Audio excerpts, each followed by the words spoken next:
Breaking news CM Revanth ఎమ్మెల్సీల nomination కార్యక్రమానికి హాజరయ్యారు. శంకర్ నాయక్, అద్దంకి దయాకర్, విజయశాంతి నామినేషన్లు వేయనున్నారు. పార్టీ విధేయత, సామాజిక న్యాయానికి పెద్దపీట వేస్తూ పార్టీ నాయకత్వం వీరి ముగ్గురికి అవకాశం ఇచ్చింది.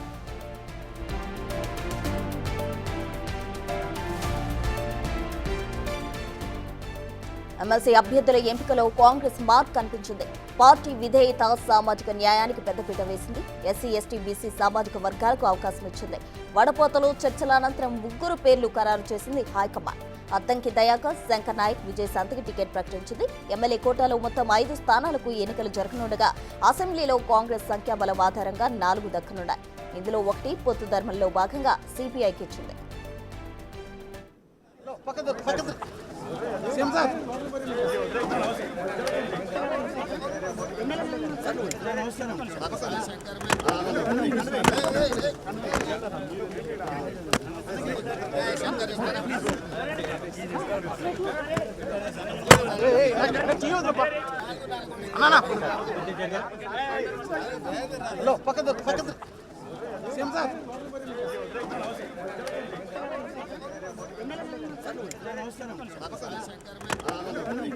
ఎమ్మెల్సీ టికెట్ కోసం ఆశావాహులు తీవ్ర ప్రయత్నాలు చేశారు. కానీ కమిట్మెంట్ కు ప్రాధాన్యత ఇచ్చారు. ఇందుకు బెస్ట్ ఎగ్జాంపుల్ అద్దంకి దయాకర్.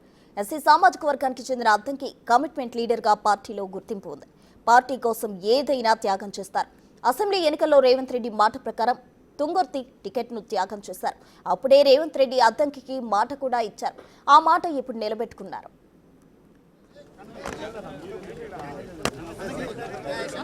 ఇక శంకర్ నాయక్ ఎంపికలోనూ అధిష్టానం అదే ఫాలో అయింది. లంబాడా సామాజిక వర్గానికి చెందిన శంకర్ నాయక్ అంచెలంచెలుగా పార్టీలో ఎదుగుతూ వచ్చారు.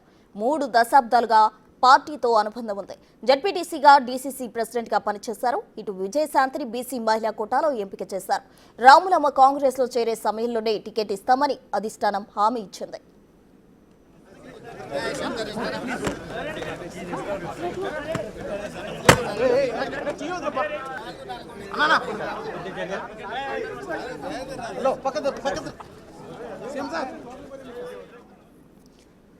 అంతకుముందు సీఎం రేవంత్ రెడ్డిని ఎమ్మెల్సీ అభ్యర్థి అద్దంకి దయాకర్ దంపతులు కలిశారు. ఎమ్మెల్సీ అభ్యర్థిగా ఎంపిక చేయడంతో ఇంటికి వెళ్లి కృతజ్ఞతలు తెలిపారు.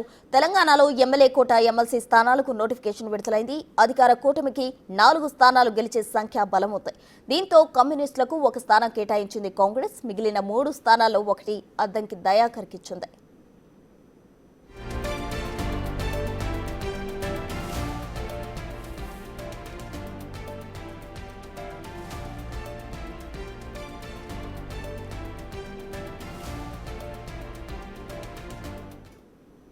ఈ అంశానికి సంబంధించి ఓవరాల్ డీటెయిల్స్ మా ప్రతినిధి హేమ లైవ్ లో అందిస్తారు. హేమ, మరి కాసేపట్లో అసెంబ్లీలో కాంగ్రెస్ 3 సభ్యులు అద్దంకి దయాకర్, విజయశాంతి, అదేవిధంగా శంకర్ నాయక్ తో పాటు సిపిఐ నేత అండ్ బీఆర్ఎస్ నుంచి దాసోజు శ్రవణ్ అయితే నామినేషన్లు దాఖలు చేయనున్నారు. ఈ రోజుతో నామినేషన్ల గడువు కూడా ముగియనుంది. ఇక రేపు నామినేషన్ కి సంబంధించినటువంటి పరిశీలన ఉంటుంది. ఈ నెల 13వ తారీఖు నామినేషన్లు ఎవరైనా ఉపసంహరణ చేసుకోవాలంటే చేసుకోవచ్చు. అండ్ ఈ నెల 20 తారీఖున అసెంబ్లీ వేదికగా కూడా ఎన్నికలు జరుగుతాయి. అయితే ఈ నామినేషన్లో పాల్గొనడానికి అటు ముఖ్యమంత్రి రేవంత్ రెడ్డితో పాటు బట్టి విక్రమార్క, శ్రీధర్ బాబు, పొంగులేటి శ్రీనివాస్ రెడ్డి, దామోదర్ రాజనరసింహ, ఉత్తమ్ కుమార్ రెడ్డి, కోమటిరెడ్డి మంత్రులంతా కూడా చేరుకున్నారు. ఇప్పటికే కాంగ్రెస్ అభ్యర్థులంతా కూడా ఇటు అసెంబ్లీకి చేరుకున్నారు. అండ్ బీఆర్ఎస్ నుంచి కూడా అటు దాసోజు శ్రవణ్ తో పాటు మిగతా బీఆర్ఎస్ ఎమ్మెల్యేలు అంతా చేరుకున్నారు. అండ్ సిపిఐ నేత కూడా ఇక్కడికి చేరుకున్నటువంటి పరిస్థితి. ఒక్కసారి మనం అసెంబ్లీ దగ్గర సిచ్యువేషన్ చూడొచ్చు. పెద్ద ఎత్తున హడావుడి వాతావరణం కూడా మనకి కనిపిస్తుంది. నామినేషన్స్ దాఖలు చేస్తున్నారు. మరి కాసేపట్లో నేతలంతా కూడా ఇక్కడికి చేరుకుంటున్నారంటే అటు కార్యకర్తల నుంచి ప్రతి ఒక్కరు కూడా చేరుకున్నారు. ప్రస్తుతం మనం విజువల్స్ లో కూడా చూడొచ్చు. బీఆర్ఎస్ నేతలంతా కూడా ప్రస్తుతం నామినేషన్ దాఖలు చేయడానికి వెళ్తున్నటువంటి సిచ్యువేషన్ మనం విజువల్స్ లో చూస్తున్నాము. దాసోజు శ్రవణ్ బీఆర్ఎస్ నుండి ఎమ్మెల్సీ క్యాండిడేట్గా ప్రకటించబడ్డ ప్రొఫెసర్ దాసోజు శ్రీనివాస్ అండ్ ఎమ్మెల్యేలు అంతా కూడా ప్రస్తుతం లోపలికి వెళ్తూ ఉన్నారు. ఎగ్జాక్ట్గా మరి కాసేపట్లో మరొక 5-10 నిమిషాల్లో కూడా బీఆర్ఎస్ తరఫున ఎమ్మెల్యే అభ్యర్థిగా కూడా దాసోజు శ్రవణ్ ఏదైతే నామినేషన్ ఉందో దాఖలు చేస్తారో మొత్తం బీఆర్ఎస్ ఎమ్మెల్యేలు అంతా కూడా చేరుకున్నటువంటి పరిస్థితి. ఇక కాంగ్రెస్ నుంచి అద్దంకి దయాకర్, శంకర్ నాయక్ అండ్ విజయశాంతి కూడా నామినేషన్ దాఖలు చేస్తారు. ఇప్పటికే అద్దంకి దయాకర్తో పాటు ఇతర నేతలంతా కూడా ఇక్కడికి చేరుకున్నారు. ఇంకా విజయశాంతి చేరుకోలేదు. ప్రస్తుతం మనం చూస్తున్నాం విజువల్స్లో బిగ్ టీవీ స్క్రీన్ పైన బీఆర్ఎస్ ఎమ్మెల్యేలంతా కూడా ప్రస్తుతం అసెంబ్లీలో ప్రత్యేకంగా ఏర్పాటు చేసినటువంటి హాల్లోకి కూడా వెళ్తున్నారు. మరి కాసేపట్లో నామినేషన్లు కూడా దాఖలు చేస్తారు. పూర్తిగా ఎవరైతే ఎమ్మెల్సీ అభ్యర్థి ఉన్నారో అభ్యర్థికి సంబంధించినటువంటి డీటెయిల్స్ అన్నిటిని కూడా మెన్షన్ చేసి వాళ్ళకి సంబంధించి అన్ని బ్యాంకు డీటెయిల్స్ నుంచి వ్యక్తిగత వివరాల నుండి అండ్ పూర్తిగా వాళ్ళకి సంబంధించిన అన్ని డీటెయిల్స్ ఒక అఫిడవిట్ని కూడా తయారు చేస్తారు. అఫిడవిట్లో దాన్ని తీసుకొని వెళ్ళి అక్కడ అసెంబ్లీలో ఏర్పాటు చేసినటువంటి ప్రత్యేక కేంద్రంలో కూడా అక్కడ సబ్మిట్ చేస్తారు. ఇక ఈరోజు ఏదైతే ఎమ్మెల్సీకి సంబంధించినటువంటి అభ్యర్థుల నామినేషన్ కూడా ఈరోజు సాయంత్రం వరకు కూడా ముగుస్తుంది. ఇక ఈ రేపు నామినేషన్కి సంబంధించినటువంటి పరిశీలన ఉంటుంది. 13వ తారీఖు నామినేషన్కి సంబంధించి ఎవరైనా ఉపసంహరించుకోవాలంటే వాళ్ళకు ఉపసంహరించుకునేటటువంటి గడువు కూడా ఉంటుంది. అయితే ప్రధానంగా మనం చూస్తే కాంగ్రెస్ ఎమ్మెల్యేలు నేతలంతా కూడా ఒక్కొక్కరిగా చేరుకుని ఉన్నారు. సో ప్రస్తుతం ఏంటి ఎలా ఉంది హడావుడి మొత్తం కాంగ్రెస్ ఎమ్మెల్యేలు ముఖ్యమంత్రి నుంచి మంత్రులంతా కూడా చేరుకున్నారు. సో ఎలా ఉండబోతుంది, ఎప్పుడు నామినేషన్ దాఖలు చేస్తారు? ఇప్పుడు మధ్యాహ్నం 12:30 ఆ ప్రాంతంలో ఇప్పుడు నామినేషన్ వేసే కార్యక్రమానికి కాంగ్రెస్ పార్టీ పక్షాన గౌరవ ముఖ్యమంత్రి గారు, ఉప ముఖ్యమంత్రి గారు, మంత్రులు, పీసీ అధ్యక్షులు గారు, ఎమ్మెల్సీగా గౌరవ శాసనసభ్యులు అందరూ కూడా రావడం జరిగింది. ఈరోజు ఏఐసిసి ఇచ్చినటువంటి సెలెక్ట్ చేసినటువంటి ఎమ్మెల్సీ అభ్యర్థుల్ని నామినేషన్ కార్యక్రమంలో మరి కాసేపట్లో ముగ్గురితో నామినేషన్ వేయడం జరుగుతుంది. సిపిఐ మిత్రపక్షానికి ఇచ్చినటువంటి వారితో కూడా నామినేషన్ కార్యక్రమం జరుగుతుంది. ఒక విప్పుగా మీరు ఎలా చూస్తున్నారు? శంకర్ నాయక్ ఇవ్వడం కానివ్వండి, అద్దంకి దయాకర్కి, మహిళా కోట నుంచి విజయశాంతికి ఇవ్వడాన్ని ఎలా చూస్తున్నారు? ఇప్పుడు కాంగ్రెస్ పార్టీ సమతుల్యత, సామాజిక సమతుల్యత మొదటి నుంచి కూడా పాటిస్తుందంట నిదర్శనంగా ఆల్ ఇండియా కాంగ్రెస్ కమిటీ అధ్యక్షుడిగా మల్లికార్జున్ ఖర్గే గారు, ఈరోజు ప్రదేశ్ కాంగ్రెస్ కమిటీ అధ్యక్షులు మహేష్ కుమార్ గౌడ్ గారిని ఇప్పుడు కూడా ఎమ్మెల్సీకి సంబంధించినటువంటి 3 ఎంపిక చేస్తే ఆ 3 కూడా ఒకటి ఎస్సీ, ఒకటి ఎస్టీ, ఒకటి మహిళ, ఈ ముగ్గురికి సమప్రాధాన్యత ఇస్తూ వారి యొక్క గౌరవాన్ని గుర్తిస్తూ వారి పార్టీకి పడ్డటువంటి శ్రమను కూడా గుర్తిస్తూ పార్టీకి చేసినటువంటి ఢిల్లీ సేవలు గుర్తించి వారికి ఈరోజు ఈ ఎమ్మెల్సీ స్థానాలు కేటాయింపబడ్డాయని చెప్పనేది నిరుదాంశమైన అంశం. అంటే బయట కూడా ప్రజలందరూ కూడా ఈ కాంగ్రెస్ పార్టీలోనే సమన్యాయం జరుగుతుంది, సామాజిక న్యాయం జరుగుతుంది, అన్ని వర్గాలను గుర్తించింది కేవలం ఒక కాంగ్రెస్ పార్టీ అనేది ఈరోజు ఎమ్మెల్సీకి సంబంధించిన ఎంపికల్లోనే తేలిందని చెప్పడానికి ప్రయత్నిస్తున్నారు. ప్రధానంగా కాంగ్రెస్ పార్టీలో ఎవరైతే పార్టీ కోసం పనిచేసి నమ్ముకొని ఉన్నటువంటి వాళ్ళకు న్యాయం జరుగుతుంది అనే ఎగ్జాంపుల్ అంటారా? అంటే ఇప్పుడు నల్గొండ జిల్లా కాంగ్రెస్ అధ్యక్షులు శంకర్ నాయక్ గారు ఎన్ని సేవలు అందించారు. ఈరోజు వారికి ఈరోజు వచ్చిన అవకాశం అద్దంకి దయాకర్ గారు వారు కాంగ్రెస్ పార్టీ కోసం టికెట్ రాకున్నప్పటికీ కూడా వారు కాంగ్రెస్ పార్టీ అభ్యర్థి విజయాన్ని కృషి చేసిన సందర్భం, విజయశాంతి గారు కూడా క్యాంపెయిన్ ఉన్నటువంటి సందర్భంలో వారికి ఈరోజు అవకాశం కల్పించింది. అంటే కాంగ్రెస్ పార్టీలో సేవ చేసిన వారికి గుర్తింపు అనేది ఈ 3 ఎమ్మెల్సీ, అదేవిధంగా మిత్రపక్షంగా ఉన్నటువంటి సిపి కూడా ఒకటి స్థానం కేటాయించడం జరిగింది. రైట్. సో మొత్తానికి కాంగ్రెస్ని నమ్ముకొని ఉన్నటువంటి వాళ్ళకు సముచిత న్యాయం జరుగుతుంది అంటూ కూడా భావిస్తున్నారు.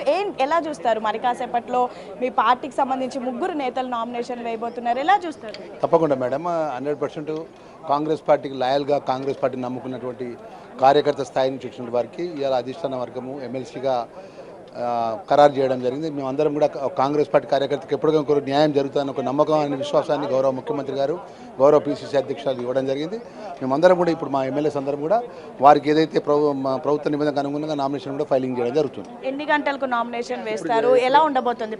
తప్పకుండా అండి, అంత ఏది కూడా మేము ఉన్నటువంటి ఎమ్మెల్యేస్ అందరం మెజార్టీగా ఉన్నాము. మేము ఎవరైతే మా ఎమ్మెల్సీ అభ్యర్థులు ఉన్నారో మాకున్నటువంటి ఏది సభ్యుల సంఖ్య ప్రకారం మేము నామినేషన్ ఫైలింగ్ చేస్తున్నాం. మాకు అన్నీ కూడా సాఫీగా జరిగిపోతే అధికారపరంగా కూడా మేము ఎమ్మెల్సీలు మా వాళ్ళంతా కూడా పూర్తిగా అధికారపరంగా ప్రకటన కూడా జరుగుతుంది. 3 మీరు కైవసం చేసుకోబోతున్నారు, ఒకటి సిపిఐకి ప్రకటించారు, ఎలా చూస్తారు? అదే కూడా మా అధిష్టాన వర్గం పిసిసి అధ్యక్షులు గారు చూసుకుంటారు. ఏదేమైనా కూడా 100% మేము ఉన్నటువంటి ఎమ్మెల్సీ అభ్యర్థులంతా కూడా ఎమ్మెల్సీగా ప్రకటించబడే విధంగా మేము మా ప్రక్రియ కూడా పూర్తవుతుంది అనే విషయాన్ని తెలియజేస్తున్నాం. సో మొత్తానికి ఇదే పరిస్థితి, పెద్ద ఎత్తున కాంగ్రెస్ నేతలంతా కూడా కసరత్తు చేస్తున్నారు. అండ్ ప్రస్తుతం ఆల్రెడీ సిఎల్పిలో ముఖ్యమంత్రి రేవంత్ రెడ్డితో పాటు ఇతర మంత్రులంతా, ఎమ్మెల్యేలంతా కూడా చేరుకున్నారు. ఏదైతే నామినేషన్ ప్రక్రియ ఉంటుందో దాన్ని పరిశీలిస్తూ ఉన్నారు. అండ్ ప్రధానంగా మరి కాసేపట్లో 3 అభ్యర్థులు కూడా నామినేషన్లు దాఖలు చేయనున్నారు. అండ్ తర్వాత కూడా ఏ విధంగా అయితే తాము ఎమ్మెల్యేలు ఓట్ చేయాల్సి ఉంటుంది, ఇదే అసెంబ్లీ వేదికగా ఒక పోలింగ్ పోలింగ్ బూత్ని ఏర్పాటు చేస్తారు. ఆ పోలింగ్ బూత్లో ప్రతి ఒక్క ఎమ్మెల్యే కూడా తమ ఓటు హక్కు వినియోగించుకోవాల్సి ఉంటుంది. మొత్తం ప్రస్తుతం సభలో ఉన్నటువంటి బలం ప్రకారం అయితే 5లో కూడా 4 కాంగ్రెస్ కైవశం చేసుకోబోతోంది. అందులో ఒకటి మిత్రపక్షం అయినటువంటి సిపిఐకి ఇవ్వడం జరిగింది. ఇంకా మిగతా ఏవైతే ఒకటి బీఆర్ఎస్కి కైవశం అవుతుంది. బీఆర్ఎస్ నుంచి ఇప్పటికే దాసోజు శ్రవణ్ని కూడా ప్రకటించారు. మనతో పాటు ఎమ్మెల్యే ఉన్నారు, కాంగ్రెస్ ఎమ్మెల్యే ఉన్నారు, మాట్లాడారు. ఎలా చూస్తారు మొత్తం హడావుడి అంతా? ఈరోజు నామినేషన్ దాఖలు కానివ్వండి, ముఖ్యమంత్రి రేవంత్ రెడ్డి, మంత్రులు అంతా వచ్చారు. ఎలా ఉంది కొత్త జోష్? ఎలా ఉంది? కాంగ్రెస్ పార్టీలో సామాజిక న్యాయం ఎప్పుడైనా చేస్తాం. కాంగ్రెస్ పార్టీ అంటే కార్యకర్తలకు కష్టపడి జెండా మోసిన వారికి అందరూ కూడా ఇవాళ మేము ఇచ్చినటువంటి ఎమ్మెల్సీ 4 కూడా కష్టపడి కాంగ్రెస్ పార్టీ అధికారం తేవడానికి ఎప్పుడు ప్రజల నిత్యం ఉండే వాళ్ళకి ఇచ్చినాం. ఇలా సామాజికంగా ఒకటి ఎస్సీ ఓ బీసీ దా రకంగా కూడా మా కాంగ్రెస్ పార్టీ న్యాయం చేసింది. మీ పార్టీ నుంచి 3 సామాజిక వర్గాలకు న్యాయం చేస్తూ నిన్న అభ్యర్థులను ప్రకటించడాన్ని ఎలా చూస్తారు? అంటే పార్టీని నమ్ముకుని ఉన్నటువంటి వాళ్ళకి న్యాయం జరుగుతుంది అనడానికి ఎగ్జాంపుల్ అంటారా? తప్పకుండా కష్టపడ్డ ప్రతి కార్యకర్తను కాంగ్రెస్ పార్టీ గుర్తిస్తుంది. దానిలో భాగంగానే అద్దంకి దయాకర్ కావచ్చు, అదేవిధంగా విజయశాంతి కావచ్చు, అదేవిధంగా శంకర్ నాయక్ ఒక డీసీసీ అధ్యక్షునిగా ఉండి ఒక జెడ్పీటీసీగా ఎంపీడీసీగా ఎన్నో సేవలు అందించిన వ్యక్తి కాబట్టి నిజంగా కాంగ్రెస్ పార్టీ సామాజిక న్యాయం, కాంగ్రెస్ పార్టీ నమ్ముకున్న కార్యకర్తలు ఖచ్చితంగా పార్టీలో న్యాయం జరుగుతుందని ఈ ఎమ్మెల్సీ ద్వారా నిదర్శనమైంది. ఎప్పుడు లోపలికి ఎప్పుడు వెళ్ళిపోతున్నారు? నామినేషన్స్ ఎప్పుడు వేస్తారు? ఈ ముఖ్యమంత్రి గారు రేవంత్ రెడ్డి గారు కూడా వచ్చారు. మా పీసీసీ అధ్యక్షుడు వాళ్ళకు బీ ఫామ్ కూడా అందించడం జరిగింది. 5-10 నిమిషాల్లో నామినేషన్ కూడా వేయబోతున్నాం. Thank you. సో మొత్తానికి 3 అభ్యర్థులకు కూడా బీ ఫామ్స్ ని already TPCC chief Mahesh Kumar Goud ఇచ్చారు. సో మరి కాసేపట్లో నామినేషన్లు కూడా దాఖలు చేయనున్నారు. నామినేషన్లో ఎంటర్ వాళ్ళకి సంబంధించినటువంటి డీటెయిల్స్తో పాటు ఏదైతే మ్యాండేటరీ ఫామ్స్ కానివ్వండి, మ్యాండేటరీ డాక్యుమెంట్స్ ఉంటాయి వాటన్నిటిని కూడా మెన్షన్ చేసి మరి కాసేపట్లో కూడా దాఖలు చేస్తారు. ఇక ఒక్కసారి మనం విజువల్స్ లో చూడొచ్చు. అద్దంకి దయాకర్ కూడా ప్రస్తుతం ఇక్కడికి చేరుకున్నటువంటి పరిస్థితి. అద్దంకి దయాకర్ ఎస్సీ సామాజిక వర్గం నుంచి ప్రకటించబడ్డ అభ్యర్థి. ప్రధానంగా అద్దంకి దయాకర్ ఎన్నో ఏళ్ల నుంచి పార్టీ కోసం కూడా పనిచేస్తూ ఉన్నారు అండ్ పార్టీలో కీలక నేతగా ఉన్నారు. 2 సార్లు తనకి 2023లో తుంగతుర్తి నుంచి 2024లో ఇటు 2024లో వరంగల్ నుంచి సీట్ వచ్చినప్పటికీ కూడా ఒక్కసారి మాట్లాడదాం. ఒక్క మాట ఎలా ఫీల్ అవుతున్నారు? చాలా సంతోషంగా ఉంది. కాంగ్రెస్ పార్టీ కార్యకర్తకు పార్టీ ఇచ్చిన ఒక అవకాశంగా బహుమతిగా నేను చూస్తున్నా. ఎప్పుడు నామినేషన్ అయిపోతున్నారు? ఇప్పుడు వేస్తున్నా ముఖ్యమంత్రి గారు. సో ఇదే పరిస్థితి. అద్దంకి దయాకర్ కానివ్వండి, ఇతర నేతలంతా కూడా చాలా హ్యాపీగా ఉన్నారు. అండ్ ప్రధానంగా ఎన్నో ఏళ్ల నుంచి పార్టీ కోసం పనిచేస్తున్నటువంటి తమకు సముచిత న్యాయం జరిగిందని కూడా భావిస్తున్నారు. ఒక్కసారి మనం చూడొచ్చు. అద్దంకి దయాకర్ ఎన్నో ఏళ్ల నుంచి కాంగ్రెస్లో ఉండడంతో పాటు 2-3 సార్లు తనకి అవకాశం, ఎమ్మెల్యే అవకాశం అటు తుంగతుర్తి నుంచి కానివ్వండి. చాలా సంతోషంగా ఫీల్ అవుతున్నా. పార్టీ నాకు అవకాశం ఇచ్చిన ఈ బహుమతి లాంటి దాన్ని నేను ప్రజల కోసం, మళ్ళీ తెలంగాణ కోసం నా జీవితాన్ని పునరంకితం చేసుకోవడానికి కాంగ్రెస్ పార్టీ ఒక అవకాశం ఇచ్చింది. ఇప్పుడు వేస్తారు ముఖ్యమంత్రి గారు వెయిట్ చేస్తుండ్రు. మళ్ళీ తర్వాత మాట్లాడదాం. Thank you. సో మరి కాసేపట్లో మరొక 5-10 నిమిషాల్లో కూడా నామినేషన్స్ దాఖలు చేయబోతున్నారు. సో మొత్తానికైతే 3 అభ్యర్థుల్లో 2 అభ్యర్థులు అద్దంకి దయాకర్తో పాటు శంకర్ నాయక్ కూడా అసెంబ్లీకి చేరుకున్నారు. మరి కాసేపట్లో నామినేషన్ దాఖలు చేయనున్నారు. Thank you Hema. పక్కన